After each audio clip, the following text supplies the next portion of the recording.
Oke, saga Wano Kuni ini memang sebuah saga yang sangat panjang, mengingat saga Wano Kuni ini bahkan sudah dimulai sejak arc Panghazard dahulu.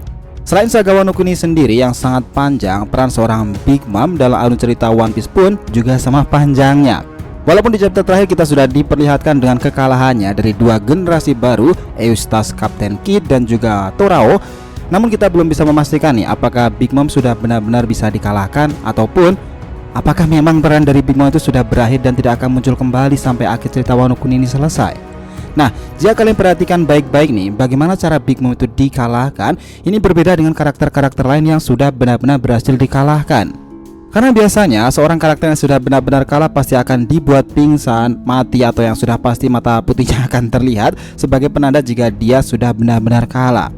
Nah, dari sini pun sudah jelas jika Oda Sensei ini pun juga galau nih, bagaimana caranya untuk mengakhiri peran dari seorang Yonko Big Mom itu.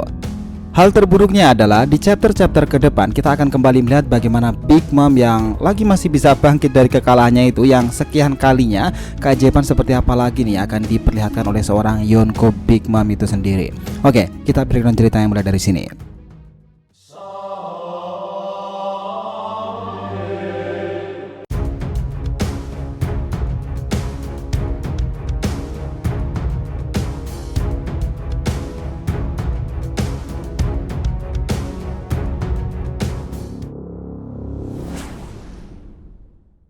Hai guys, welcome back to the RTV channel. Nah, kali ini kita akan membahas nih mengenai mega teori Kaisar One Piece di era baru plus prediksi One Piece 1041. Oke, biar nggak salah persepsi silahkan simak sampai akhir ya. Nah, terlepas dari Big Mom itu sudah benar-benar kalah ataupun tidak, namun apresiasi yang sebesar-besarnya tetap harus diberikan kepada Kidd dan juga Law yang sudah berjuang dengan keras-kerasnya nih, bahkan sampai mengeluarkan semua yang mereka miliki, termasuk awakening dari buaya iblis mereka miliki, sampai yang terakhir kemarin itu adalah serangan super kuat sekaligus kartu truf terakhir yang mereka miliki pula. Dari plot yang coba Oda Sensei berikan kepada kita, dapat kita lihat jika sehebat inilah dua orang yang menjadi rival dari Baka Sencho Mugiwara, Eustace, Captain Kidd, serta Trafalgar di Waterloo. Nah, dimana lewat mereka pula lah Oda Sensei itu memberikan petunjuk kepada kita bahwa sistem dari Yonko atau 4 kaisar di era ini akan ia akhiri sampai di sini. Dan sudah jelas pula jika alasan Oda ingin mengakhiri era Yonko ini tentu adalah pergantian generasi. Nah, seperti halnya dulu sebelum adanya Yonko, sudah ada pendahulu mereka yang dikenal sebagai Sanko. Sudah saatnya nih memang era mereka yang lama akan kembali digantikan oleh para generasi baru. Nah, hal ini sendiri pun juga sudah pernah diramalkan oleh Hawking di chapter 1029an dahulu dengan kartu Tarot Towernya, yang dimana kartu ini memiliki arti jalan yang baru. Nah, seperti yang kita tahu pula bahwa Yonko era saat ini mereka memang saling membenci satu sama lain atau tidak ada kebersamaan di antara mereka. Bahkan bisa dibilang mereka akan menganggap sesama Yonko adalah musuh dan ancaman untuk mereka sendiri. Hal ini tentu sangat berbeda nih dengan Ko atau orang yang juga bergelar sebagai Kaisar Lautan di era lama atau yang dikenal sebagai Sanko alias 3 Kaisar, dimana mereka ini adalah Goldie Roger, Edward Newgate atau Shirohige dan juga Kinsey Shiki. Dikatakan pula jika mereka bertiga adalah orang-orang yang menguasai lautan di eranya dahulu. Mungkin era inilah terjadi kurang lebih 30 tahun sebelum kematian Goldie Roger. Memang nih mereka juga bermusuhan satu sama lain, akan tetapi jiwa kebersamaan mereka lebih terasa dibandingkan dengan para Yonko sekarang ini. Mereka bertiga saling menghargai dan respect dengan yang lainnya. Bahkan seringkali Shinki itu menumpang ke kapal Moby Dick. Walaupun kita tahu jika Roger dan Shirohige pada awalnya seperti bermusuhan dan juga seringkali terjadi pertarungan antara mereka berdua, namun lihat saja bagaimana pada akhirnya mereka justru saling berbagi rahasia dan cerita yang sudah mereka dapatkan selama perjalanan bajak laut mereka. Shinki pun juga pernah merasa sangat kesal kepada angkatan laut karena mereka selalu saja mengklaim jika mereka sudah berhasil menangkap Roger. Disinilah Shinki dengan jelas mengatakan jika dia tahu seberapa kuatnya Goldie Roger itu. Jadi tidak akan mungkin ada seseorang pun dari angkatan laut yang mampu untuk menangkapnya. Oke, dari dua contoh kecil itu saja sudah sangat jelas terlihat bagaimana respect yang sangat tinggi dari masing-masing Ko atau kaisar era lama ini, kebersamaan dan juga rivalitas yang diperlihatkan oleh para kaisar era lama jauh lebih kuat dibandingkan dengan para kaisar era sekarang ini. Ya, sebenarnya nih Yonko atau kaisar ini hanyalah sebuah julukan yang diberikan kepada mereka yang memiliki kekuatan dan juga pengaruh besar dalam dunia perbajak lautan. Serta mereka juga memiliki wilayah kekuasaan yang juga sangat besar pula. Karena itulah nih mereka ini diberi julukan sebagai kaisar laut. Nah, perlu digarisbawahi di sini nih bahwa Yonko ini bukanlah sebuah fraksi, bukan pula sebuah komunitas atau secara gampangnya tidak resmi lah. Tidak seperti Shichibukai sendiri, yang jelas itu adalah bagian dari pemerintahan dunia. Mereka akan disebut sebagai Shichibukai setelah mendapatkan undangan atau diterima oleh pihak dari pemerintahan dunia. Jadi ini sudah sangat jelas jika Shichibukai adalah sebuah organisasi yang resmi di bawah pemerintahan dunia. Dan mereka yang termasuk ke dalam Shichibukai ini adalah orang-orang yang sudah setuju atau sudah terlebih dahulu menandatangani kontrak kepada pemerintahan dunia sendiri. Ya, meskipun Shichibukai sekarang sudah dibubarkan sih. Jadi di sini sudah sangat jelas jika Ko atau gelar kaisar ini bukanlah hal yang resmi seperti halnya Shichibukai itu. Dimana di era baru kemungkinan dipimpin oleh kapten kita, Monkey D. Luffy itu tentu adalah dua orang rivalnya Kid dan juga Law bersamanya. Nah, mereka bertiga inilah yang akan menjadi pemain utama di dalam generasi dunia perbajak lautan atau bahkan di dunia sekalipun untuk kedepannya. Jika diperhatikan lagi nih, Luffy, Kid dan juga Law ini memiliki sedikit kemiripan dengan para kaisar era lama Roger, Shirohige dan juga Shiki, dimana mereka lebih terlihat sebagai seorang rival dibandingkan seorang musuh. Bahkan mereka juga tidak menganggap satu sama lain sebagai sebuah ancaman. Karena itulah banyak memprediksi jika Monkey D. Luffy, Trafalgar di Waterloo dan juga Eustace Kapten Kid akan membawa serta mengubah dunia perbajak lautan, bahkan mungkin lebih dari itu, yaitu mengubah seluruh dunia One Piece sendiri.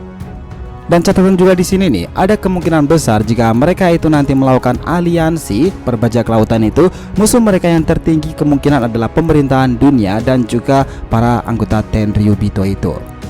Bukankah ini menarik? Oke, sekarang kita bahas mengenai nasib dari Big Mom setelah di chapter 1040 yang lalu dia terkena serangan yang sangat kuat dari Kid dan juga Law. Nah, Admin menemukan sebuah teori yang sangat masuk akal mengenai nasib dan juga peran Big Mom dan alur cerita One Piece ke depannya.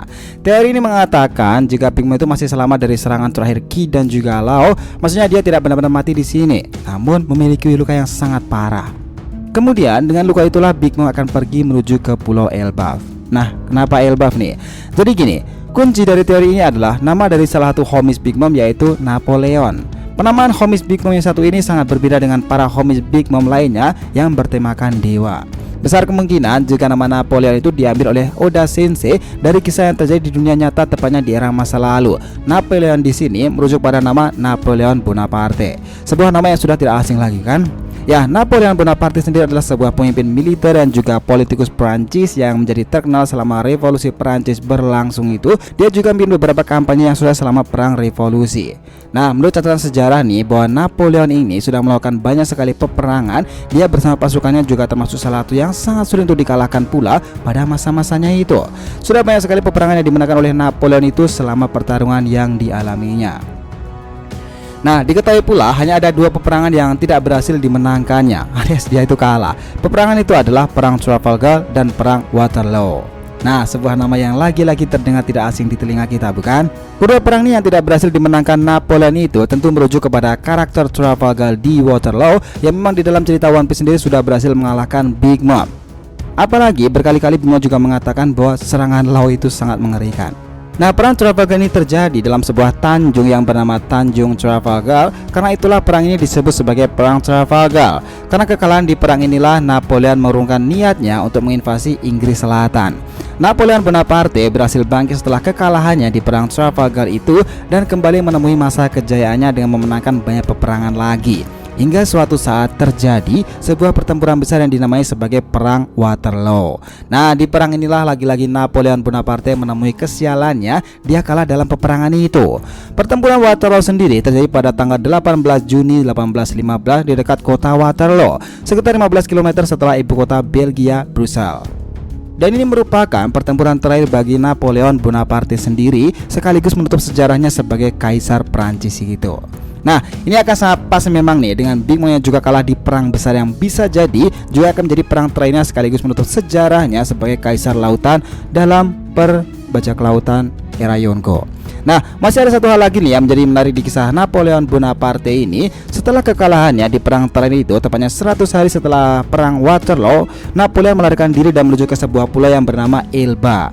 Nah, lagi-lagi sebuah petunjuk kita didapatkan nih. Setelah kalah Napoleon itu lari ke Pulau Elba. Nah, ini menarik, Pulau Elba ini juga dalam cerita One Piece sendiri mungkin saja adalah Pulau Elba itu. Nah, memang sangat pas lagi-lagi nih dengan Big Mom itu sendiri. Pasalnya Big Mom sendiri mempunyai sejarah yang panjang dengan Pulau Elba itu, yaitu masa kecil Big Mom berada di pulau ini. Big Mom kecil tumbuh dan berkembang di Pulau Elbaf, jadi memang tidak menutup kemungkinan jika semua yang ada di teori ini nantinya memang benar-benar rujukan dari kisah Napoleon Bonaparte. Gimana menurut kalian guys? So itu tadi breakdown kita mengenai mega teori ini, Kaisar One Piece di era baru, serta prediksi One Piece 1041. Jangan lupa kisaran di kolom komentar dan subscribe channel ini. Semoga ceritanya itu memberikan informasi dalam tiap pembahasan animenya. Thank you telah menonton konten DRTV and we'll be come back.